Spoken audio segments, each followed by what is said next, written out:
Waqt laqa mal-ogħla uffiċjali tal-General Workers Union, il-kandidata għal ħatra ta' President tal-Partit Laburista, Norma Saliba, iddiskutiet l-isfidi u l-opportunitajiet li jeżistu fil-qasam tax-xogħol f'pajjiżna. Fil-fatt żort il-General Workers Union appuntu biex nifhem iktar x'inhuma l-isfidi li qed jiffaċċjaw il-ħaddiema bħalissa u x'opportunitajiet hemm biex jissaħħu iktar il-kundizzjonijiet tax-xogħol u l-pagi tal-ħaddiema. Ġi sostnut li bħalissa pajjiżna għandu rekord ta' ħaddiema fis-suq tax-xogħol.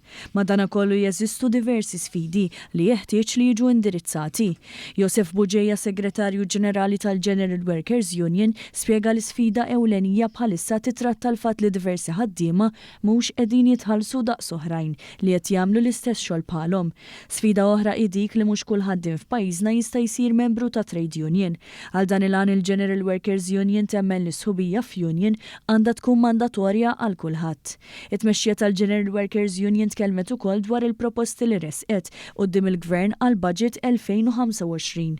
Fost oħrajn qed tisaq il-ħtieġa li jkun hemm viġilanza tal-liġijiet marbutin mal-qasam tax-xogħol u l-infurzar tagħhom. Il-Union qed tipproponi wkoll li għandha ssir reviżjoni fil-liġijiet tax-xogħol biex dawn ikunu aġġornati skont il-ħtiġijiet tal-lum waqt li jsaħħu l-family friendly measures eżistenti u l-ħtieġa li dawn jiġu attwati f'kull post tax-xogħol. Matul il-laqgħa kien maqbul il-General Workers Union u l-Partit Laburista għandhom ikomplu jikkonsultaw flimkien dwar id-drittijiet tal-ħaddiema bħala parti mill-proċess ta' dialogu soċjali. Wara l-laqgħa Saliba żaret ukoll il-Kamra tal-Aħbarijiet tal-Union Print fejn tkellmet mal-ġurnalisti u l-ħaddiema preżenti.